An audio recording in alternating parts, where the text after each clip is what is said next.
اعوذ باللہ من الشیطان الرجیم بسم اللہ الرحمن الرحیم قل سیروا فی الارض ثم انظروا کیف کان عاقبۃ المکذبین۔ اے حبیب، کافروں سے فرما دیجئے زمین میں سیر کرو، پھر دیکھو جھٹلانے والوں کا کیسا انجام ہوا۔ قل لمن ما فی السماوات والارض قل للہ كتب على نفسه الرحمة ليجمعنكم إلى يوم القيامة لا ريب فيه الذين خسروا أنفسهم فهم لا يؤمنون۔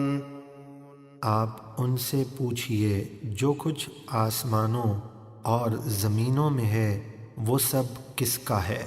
آپ ہی فرما دیجئے سب اللہ ہی کا ہے، اس نے فضل و احسان فرما کر اپنی ذات پر رحمت مقرر کر لی ہے، بے شک وہ تمہیں قیامت کے دن ضرور جمع فرمائے گا جس میں کوئی شک نہیں۔ جن لوگوں نے اپنی جانوں کو نقصان میں ڈالا وہ ایمان نہیں لاتے۔ وَلَهُ مَا سَكَنَ فِي اللَّيْلِ وَالنَّهَارِ وَهُوَ السَّمِيعُ الْعَلِيمُ۔ اور جو کچھ رات اور دن میں بستا ہے سب اسی کی ملکیت ہے، یعنی تمام مخلوقات کا مالک اللہ ہی ہے، اور وہی خوب سننے والا سب کچھ جاننے والا ہے۔ قل اغیر اللہ اتخذ ولیا فاطر السماوات والارض وهو يطعم ولا يطعم قل انی امرت ان اکون اول من اسلم ولا تکونن من المشرکین۔ آپ فرما دیجئے کیا میں آسمانوں اور زمینوں کو پیدا کرنے والے اللہ کے سوا کسی دوسرے کو معبود بنا لوں؟ حالانکہ اللہ سب کو کھلاتا ہے اور وہ خود کھانے سے پاک ہے۔ آپ فرما دیجئے مجھے حکم ہوا ہے کہ میں اللہ کی سب سے پہلے فرما برداری کروں، اور اے سننے والے تو ہرگز شرک کرنے والوں میں سے نہ ہونا۔ قل انی اخاف ان عصیت ربی عذاب یوم عظیم۔ آپ فرما دیجئے اگر میں اپنے رب کی نافرمانی کروں تو مجھے بڑے دن کے عذاب کا ڈر ہے۔ من یصرف عنہ یومئذ فقد رحمہ وَذَلِكَ الْفَوْزُ الْمُبِينُ۔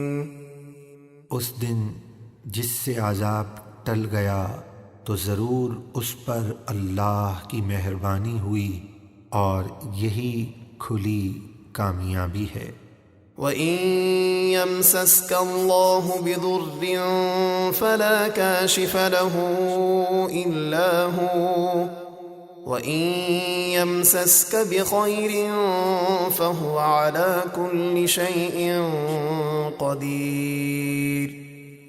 اور اگر اللہ تجھے کوئی تکلیف پہنچائے تو اس کے سوا اسے کوئی دور کرنے والا نہیں، اور اگر وہ تجھے بھلائی پہنچائے تو اسے کوئی روکنے والا نہیں، وہ سب کچھ کر سکتا ہے۔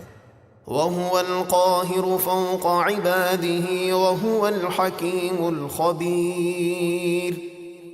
اور وہی اپنے بندوں پر غالب ہے، اور وہی نہایت حکمت والا خوب خبردار ہے۔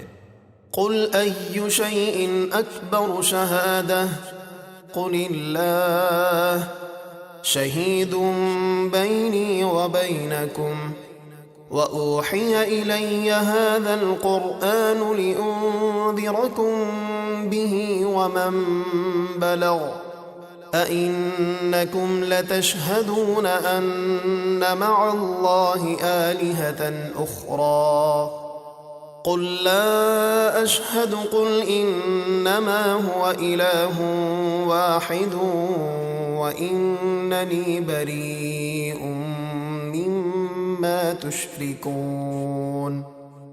آپ پوچھئے سب سے بڑی گواہی کس کی ہے؟ اہل مکہ رسول کریم صلی اللہ علیہ وسلم سے کہنے لگے، اے محمد صلی اللہ علیہ وسلم، ہمیں کوئی ایسا دکھائیے جو آپ علیہ الصلاۃ والسلام کی رسالت کی گواہی دیتا ہو۔ اس پر یہ آیت نازل ہوئی اور فرمایا گیا کہ آپ ان سے پوچھئے کہ سب سے بڑی گواہی کس کی ہے۔ اگر وہ جواب نہ دیں تو آپ فرما دیجئے اللہ گواہ ہے میرے اور تمہارے درمیان، اور میری طرف یہ قرآن اس لیے وحی کیا گیا ہے تاکہ میں اس کے ذریعے تمہیں اور جنہیں یہ قرآن پہنچے ان کو عذاب الہی سے ڈراؤں۔ تو کیا تم یہ گواہی دیتے ہو کہ اللہ کے ساتھ دوسرے معبود بھی ہیں؟ آپ فرما دیجئے میں تو یہ گواہی نہیں دیتا۔ آپ فرما دیجئے وہ تو ایک ہی معبود ہے، اور میں ان سب باطل معبودوں سے بیزار ہوں جنہیں تم اللہ کا شریک ٹھہراتے ہو۔ الذين آتيناهم الكتاب يعرفونه كما يعرفون أبناءهم الذين خسروا أنفسهم فهم لا يؤمنون۔ جن لوگوں کو ہم نے کتاب یعنی توریت اور انجیل عطا فرمائی وہ اس نبی آخر الزمان کو اس طرح پہچانتے ہیں جیسے اپنے بیٹوں کو پہچانتے ہیں۔ جن لوگوں نے اپنی جانوں کو نقصان میں ڈالا وہ ایمان نہیں لاتے۔